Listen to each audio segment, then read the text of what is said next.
కీర్తి చేసులు మురుగేషన్ పిచ్చి retired electrical engineer sir గారికి హృదయపూర్వకంగా శ్రద్ధాంజలి ఘటిస్తూ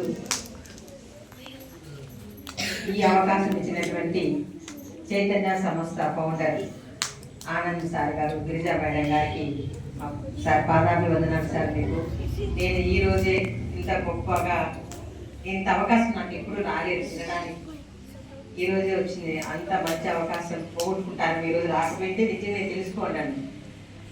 కవిత చెప్తుంటే నా కవిత నీళ్ళు వస్తుంది.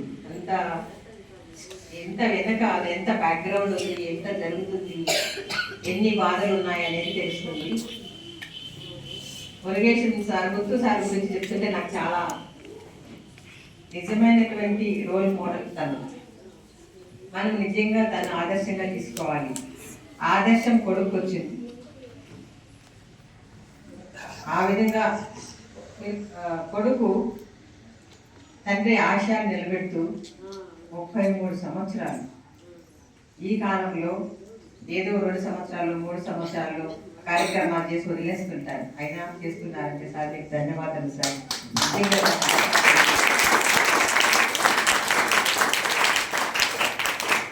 మరి ఈ కార్యక్రమంలో ఇంతమంది పెద్దలు, మీరెవరు అనాది కాదు. ఎందుకంటే ఇంత పెద్ద కుటుంబం, కౌరవులు ఎంతమంది? 100 మంది. ఆ 100 మంది పెద్ద ఇక్కడ ఉన్నారు. ఆనంద సారు, గిరిజా మేడం గారు, వారి బిడ్డలు అదే ఆశయాలతో పనిచేస్తున్నటువంటి చరణ్, కవిత ఇద్దరు కూడా అదే ఆశయాలతో ముందుకు వెళ్తున్నారు. వాళ్ళు మీ బిడ్డలుగా వాళ్ళు ఇక్కడ సేవ చేస్తున్నారు ఈరోజు. కాబట్టి అమ్మ, మీకందరికీ కూడా పాదాభివందనాలమ్మ. మీరేమీ భయపడిన అవసరం లేదు, ధైర్యంగా ఉండొచ్చు. మీకు కూడా పాదాభివందనాలు. పిల్లలు ఉన్నారు అమ్మ, పిల్లలు మీకు అందరికీ శుభాకాంక్షలు. పిల్లలకు నమస్కారం పెట్టకూడదు కాబట్టి శుభాకాంక్షలు. మేడం, మీకు అందరికీ కూడా హృదయపూర్వక నమస్కారాలు. మేడం, మీకు అందరికీ, సార్లందరికీ కూడా, వేదిక పైన ఉన్నటువంటి సార్ కుటుంబ సభ్యులు వచ్చారు, మీకు అందరికీ కూడా హృదయపూర్వక నమస్కారాలు. ఈ స్కూల్లో పనిచేస్తున్నటువంటి తమలపల్లిలో ఉన్నటువంటి సార్, నారాయణ సార్, వాళ్ళందరూ కూడా ఎంతో ఉన్నతాశాలతో పనిచేశారు. అప్పట్లో టీచర్గా ఉండి పనిచేశారు. ఆ సార్ వాళ్ళందరికీ ధన్యవాదాలు. ఈ సంస్థ నుంచి వెళ్ళి సంస్థ పెట్టి పీలేరులో కొత్తగా కదా, పీలేరులో పెట్టి ఇక్కడ పనిచేస్తున్న ఆశయాల్ని ఇంకా చాలా మందికి సమాజంలో బయట తీసుకురావాలని చెప్పి ఆశయంతో పనిచేస్తున్నారు. మీకు కూడా థ్యాంక్ యూ. ఎందుకంటే ఇప్పుడున్న పరిస్థితులు చాలా కష్టం, ఆయన మీరు ముందు వచ్చి పనిచేస్తున్నారు. మీకు థ్యాంక్ యూ సో మచ్. నాకు కవిత చెప్పినప్పుడు సారు ఒక బాల కార్మికుడుగా బయట ఉండి, స్ట్రీట్ చిల్డ్రన్గా ఉండి అక్కడక్కడ ఫోన్ చేసి తిని ఒక ఎలక్ట్రికల్ ఇంజనీర్ అయినారు. శ్రీశైలంలో అప్పట్లో పనిచేశారంటే ఎంత గొప్ప వ్యక్తిత్వం ఉన్నటువంటి వ్యక్తి అనేది తెలుసుకోవాల్సిన అవసరం ఉంది. అలాంటి వ్యక్తి గురించి ఈరోజు నేను తెలుసుకున్నా. నేను గ్యారంటీగా అన్ని స్కూల్స్కి నేను వెళ్తుంటాను, ఆ స్కూల్స్ ఆ సార్ గురించి చెప్తాను. ఎందుకంటే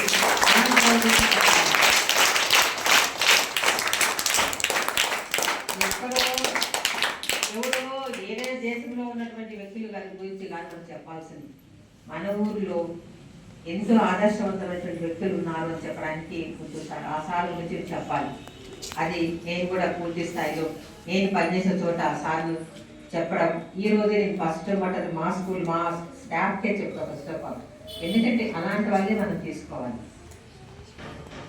7 మంది బిడ్డల్లో ఆనంద సార్ నాలుగవ కొడుకు కదా, 4వ కుమారుడిగా ఉండి ఈరోజు ఇంత పెద్ద ఎత్తున పిల్లల కోసం పనిచేస్తూ, ఇది ఆసామాషి పని కాదు. మా సంస్థ పనిచేస్తుంది, డబ్బులు వస్తున్నాయి, పనిచేస్తుంది. కానీ ఈ సంస్థకి నిధులే లేదు. నిధులు లేకుండా 2002 నుంచి పనిచేయడం అంటే ఇది చాలా కష్టమైన పని. ఒక్క పూట ఒక బిడ్డకు అన్నం పెట్టకపోతే ఆనంద సార్, గిరిజా మేడం ఎంత తల్లడేస్తారో అది తెలుసు. మరి అలాంటి పరిస్థితి నుంచి 5 మంది పిల్లల నుంచి ఈరోజు 90 మంది పిల్లలు తీసుకొచ్చారు. పిల్లలే కాదు ఇంకా పెద్దలే తీసుకొచ్చారు మళ్ళీ. మరి ఆ స్థాయిలో తీసుకొచ్చినారంటే ఎంత కష్టపడింది అనేది నేను ఇప్పుడు ఆలోచిస్తాను. ఎందుకంటే నేను కష్టపడేది చాలా తక్కువ అనిపిస్తుంది. ఎందుకంటే నేను పుట్టి పెరిగిన వాతావరణం వేరు, నా భర్త పుట్టి పెరిగిన వాతావరణం. నా భర్త పుట్టి పెరిగినది కూడా సారు వల్ల.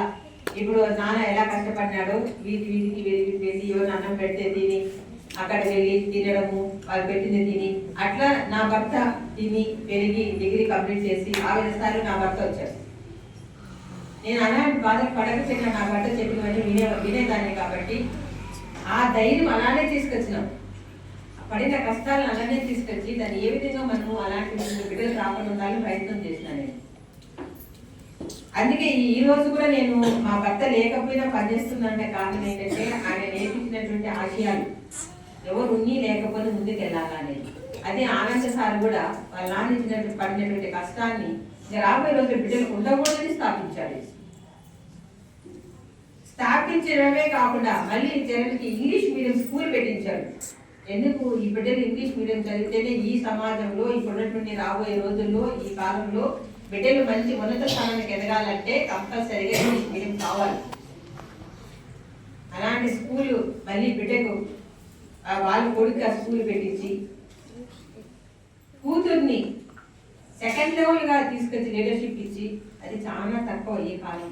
ఏ స్వచ్ఛత సంస్థలు కూడా సెకండ్ లెవెల్ లీడర్షిప్ లేదు.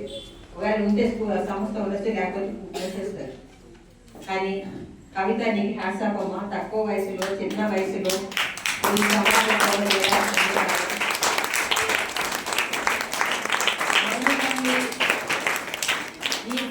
చుట్టుపక్కల పట్టణ ప్రాంతాలలో ఎక్కడ ఏ కార్యక్రమం జరుగుతున్నా చైతన్య సంస్థ ముందుంటున్నా ఆ కార్యక్రమాల్లో.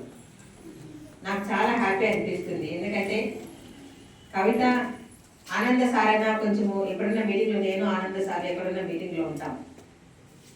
నేను ఏ మీటింగ్కి పోయినా ఎవరైనా ఎన్జిఓస్ని పిలవాలంటే నాకు ఆనంద సారే గుర్తొస్తారు. నేను ఆనంద సార్ని పిలుస్తాను. బట్ ఇప్పుడు కవిత ముందుకు వస్తుంది. అప్పుడప్పుడు చరణ్ వస్తాయి. చరణ్ ఆల్రెడీ స్కూల్ ఉంది కాబట్టి కొంచెం బిజీగా ఉంటాడు, పిల్లలతో చూడాలి కాబట్టి. కవిత వచ్చినప్పుడు తను మంచిగా ఒక రికగ్నైజేషన్ అంటే ఒక గుర్తింపు పొందింది. ఇంత తక్కువ టైంలో గుర్తింపు రావడం చాలా కష్టం. ఎందుకంటే మా దగ్గర కూడా చాలా పాలిటిక్స్ ఉంటాయి, చాలా రాజకీయాలు ఉంటాయి సంస్థల్లో కూడా. బయటే కాదు, సంస్థల్లో కూడా ఉంటాయి. అయినా వాటన్నిటిని ఎదుర్కొని సారు కవితను మందికి తీసుకురావడం, గిరిజా మేడం బయటకు రాకపోయినా కానీ తను ఇక్కడ చూసుకోవడం, చరణ్ ఇంకా కొంచెం బయట సమాజంలో ఏం జరిగినా వెంటనే రెస్పాండ్ కావడం, ఇవన్నీ చేస్తున్నారంటే అది తక్కువ, అంత ఆసంశం కాదు, చాలా కష్టమైన పని. ఇవన్నీ చేస్తూ ఉన్నారు కాబట్టి నేను కూడా రీసెంట్గానే కవితను మాట్లాడాను. ఏం జరుగుతుందమ్మా మీ దగ్గర, ఎలా ఉంటుంది, ఎంతమంది ఉంటారు, ఏ పిల్లలు ఎంతమంది ఉన్నారు, ఎలా ఉన్నారని ఒక డేటా కావాలని అడిగాను నేను రీసెంట్గానే. నాకు ఒక ఆలోచన వచ్చింది. ఎందుకో కూర్చోంటే కవిత కొంచెం బయట వస్తుంది కదా, సార్ కొంచెం ఇప్పుడు బయట రావడం లేదు కొంచెం అంటే, తను ఒక్కటే అయితే ఎలా ముందుకు తీసుకెళ్తారు దాన్ని ఏ విధంగా లీడర్షిప్ బిల్డ్ చేయాలి ఇంకా మనం ముందుకి అంటే నేనే కాదు కదా, నాతో పాటు చాలా మంది మహిళలు ఉంటారు సంస్థల్లో, అందరినీ ఎలా ముందుకు తీసుకెళ్ళాలని ఒక ఆలోచన వచ్చినప్పుడు కవిత ఫోన్ చేసి అడిగా, ఒక డేటా తీసుకున్నాం. తను ఎందుకు మేడం డేటాని అడగలేదు.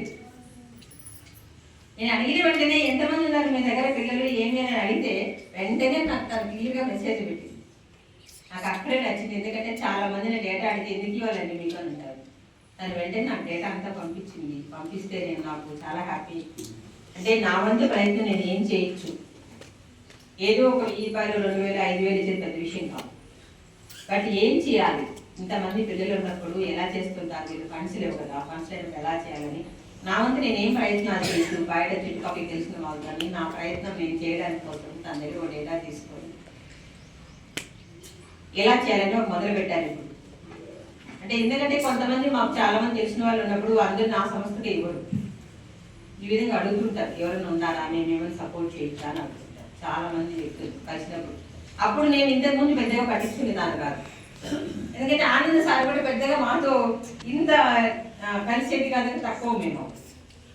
కొంచెం ఈ మధ్య కొంచెం ఎక్కువ కలుస్తున్నప్పుడు నాకు అనిపించింది ఇంతమంది పిల్లలు బయట తీసుకొస్తున్నారు, ఎలా చేస్తారమ్మా ఇప్పుడు ఇంకా కొంచెం క్లియర్గా చెప్పాడు, ఇంత ఖర్చు వస్తుంది మరి నేను ఇప్పుడు జనంతో మాట్లాడితే నీళ్ళు దాదాపు నెలకే 5 లక్షల రూపాయలు ఖర్చు వస్తుంది.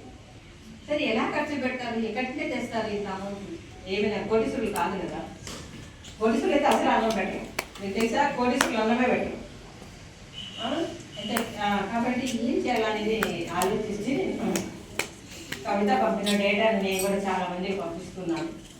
సాధ్యమైనంత వరకు ఆ సంస్థ నుంచి ప్రయత్నం చేస్తాను. ఎందుకంటే ఒక అమ్మాయి ఇక్కడ మాట్లాడింది, అమ్మ నాన్న లేకపోతే ఆప్తే ముందు నలుగురు ఉన్నారంట కదా, ఇక్కడ 4 పిల్లలు ఉన్నారని చెప్పి ఇప్పుడు చదివిస్తుంది. నాకు చాలా ఎక్కడికి వచ్చింది. ఎందుకంటే ఎవరికైనా కానీ అట్లాంటి పిల్లలకి సాయం చేయాలనేది మన ఆలోచన కాదు, అది చేయాల్సిన అవసరం ఉంది. నా వంతు అయితే మాత్రం తప్పనిసరిగా ఏదో 1-2 డోనర్స్ని చైతన్య సంస్థకి పబ్లిక్గా ఇవ్వడానికి నేను ప్రయత్నం చేస్తున్నాను. అది తప్పనిసరిగా తక్కువ టైంలో మ్యాక్సిమం మనం ప్రయత్నం చేస్తాం. మార్చికి లోపల ప్రయత్నం చేస్తూ ఉన్నాను.